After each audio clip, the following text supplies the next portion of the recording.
Gracias por seguir con nosotros en News 24, el magazine español de i24 News.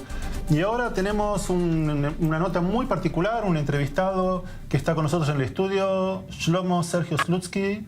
Bienvenido, gracias por estar con nosotros. Shlomo, nos trajiste una nota acerca de Aníbal Gauto, que está sospechado en Argentina de haber cometido crímenes de lesa humanidad. Contanos un poco acerca de este individuo y cuál es tu involucramiento en esta historia. ¿Cómo llegaste a esto?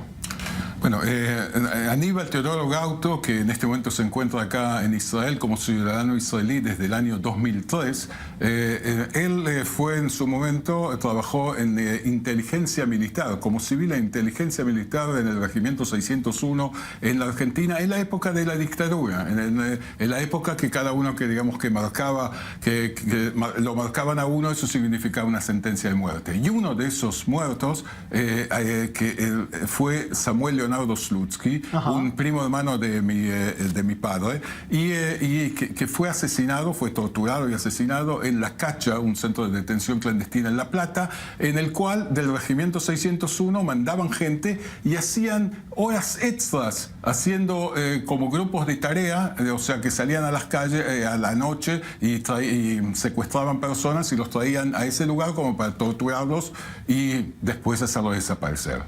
Veamos entonces un primer segmento de tu documental acerca de Aníbal Gauto, sospechado de crímenes de lesa humanidad en la Argentina.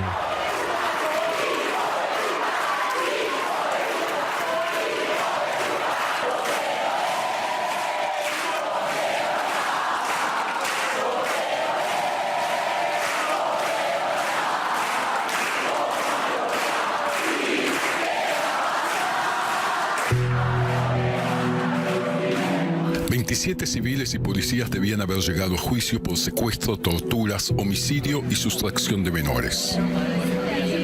Dos de los sospechosos estaban prófugos. Finalmente uno fue extraditado de Uruguay, mientras que el otro, Teodoro Aníbal Gauto, camina libremente por las calles de Kiryat Bialik al norte de Israel, haciéndose llamar Yosef Carmel. Valiéndose del derecho al retorno a Israel de su mujer de origen judío, Gauto y su familia con 5 hijos recibieron pasaje gratis y decenas de miles de dólares en ayuda económica para la adaptación en Israel.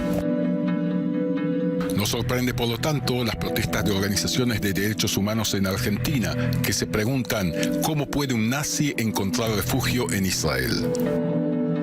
Aún más duras son las preguntas después de publicarse en febrero del 2011 la orden de arresto de la Interpol presentada por Argentina, señalando sospechas contra Gauto por crímenes de lesa humanidad. En la orden quedaba claro que Gauto había adoptado la ciudadanía israelí, por lo que los representantes israelíes ante la Interpol, así como todo israelí que hubiese buscado en el Internet, hubiera descubierto este pedido de captura que Israel no cumplió durante 4 años. Bueno, creo que digamos está bien presentado, entre comillas, Aníbal Teodoro Gauto y el caso. O sea, él entra acá en Israel haciéndose como parte de la ley del retorno, que es una ley que la ley del retorno se hizo por un tema de derechos humanos, como en contra de lo que había pasado con los nazis que mataron hasta una tercera generación. Entonces, de esa manera, digamos, se dijo, bueno, vamos a permitir la entrada a Israel y ser ciudadanos a toda persona que sea hasta de tercera generación. Hay algunos que lo aprovechan para cosas que no son el objetivo de esa ley. El entorno, perdón, sí. El entorno que lo rodeaba a este señor, la gente con la que él vino, ¿sabían de su historia? ¿El Estado de Israel estaba al tanto de lo que había pasado? Bueno, creo que digamos conviene recordarle al público que en ese momento, o sea, entre el año 2001 y 2003, vinieron como 10.000 personas de la Argentina. Ahora, en ese momento que había una crisis económica muy grande, entonces, de alguna manera, la agencia judía e Israel trataron de ayudar, pero ayudaron quizás un poco demasiado. Y entonces no se pudo hacer ningún filtro mínimo como para revisar. Y de repente entra una persona como él, como hay otros casos que llegaron. La gente no sabía, o sea, sus amigos, sus conocidos en el Kiryat Bialik, una ciudad al norte de Israel, no sabían absolutamente nada respecto de él, lo veían como un tipo simpático y demás, pero que nunca hablaba sobre su pasado. Shlomo, ¿cuál es la postura de Israel en todo esto? ¿Qué es lo que argumenta Israel para que no sea extraditado. Bueno, no hay acuerdo de extradición, pero ¿cuál es el argumento de Israel previa apelación?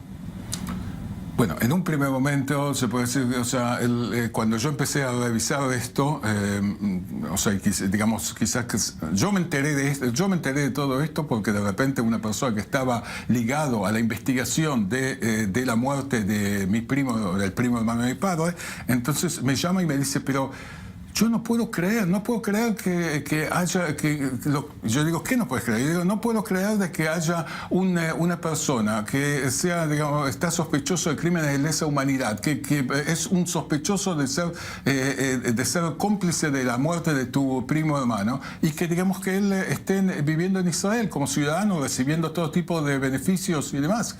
Y entonces yo, a partir de ese momento, febrero del 2011, yo me pongo a investigar este tema. Primero, digamos, guardando perfil bajo porque se temía que se escape de acá. Después empecé a investigar esto y hice este documental que apareció en la televisión pública. Y cuando yo llego a los ministerios y le pregunto al Ministerio del Interior, pero ¿cómo puede ser de que, digamos, le hayan permitido a una persona así entrar? Entonces me dicen como que, bueno, o sea... no nos dimos cuenta. No, que él había firmado una declaración jurada en la cual no había ningún problema. O sea, que él no tenía ningún problema, que no estaba con ninguna deuda. Veamos primero acerca del entorno de Aníbal Gauto y después terminamos comentando cuál es la situación actual. Sí.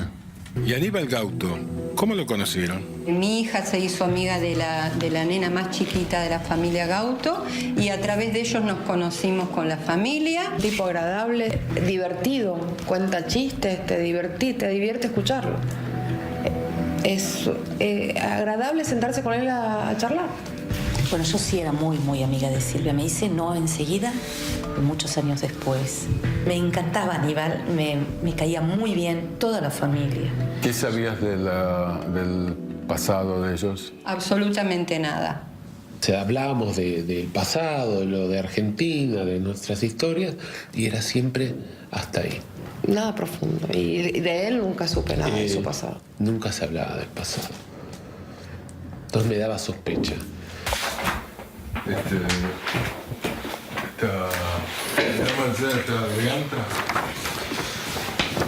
האמת שאני לא זוכר. סביר להניח שכן, שראיינתי, אבל אני לא זוכר. לא זוכר שראיינתי. אני אגיד לך ככה, בין שנת 96, זו הייתה הנסיעה הראשונה שלנו לשם, ל-2003, אני מניח שראיינו משהו כמו 3,000 משפחות. אני יודע מי הוא, תיאודורו אניבל גאוטו, הוא הגיע לפרויקט קריית ביאליק. בוודאי שלא הכרנו ולא ידענו מה הרקע של הבן אדם. Y bueno, cuando nos encontramos me dijo que me tenía que contar algo muy grave.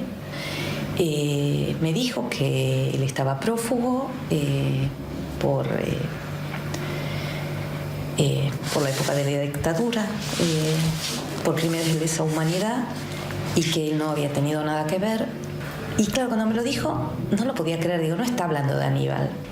Bueno, para mí fue un shock muy fuerte. Entonces no la pude volver a ver. Shlomo, este señor que vimos que estaba muy sonriente, vos hiciste una demanda en la Corte Suprema de Israel y la semana pasada hubo un dictamen. ¿Qué fue lo que dictaminaron? De hecho, los jueces de alguna manera se sorprendieron, le dijeron al gobierno, o sea, los representantes del gobierno, pero ¿cómo puede ser? ¿Ustedes trataron este tema, esta apelación, como si fuese un simple inmigrante ilegal? O sea, es un tema mucho más importante. Y entonces le obligaron a que en 6 meses se tienen que hacer una revisión del caso, tienen que aceptar nuevas informaciones que nosotros le podemos aportar o nuevas denuncias que haya, y después, o sea, le dijeron esto tiene que ser a nivel ministerial, no que empleados sean los que firmen una apelación de este tipo, sino que tiene que ser el ministro del Interior el que responda. Shlomo, te garantizamos que cuando haya novedades vamos a seguir el caso, te vamos a volver a invitar. Muchas gracias por haber compartido este tema con nosotros.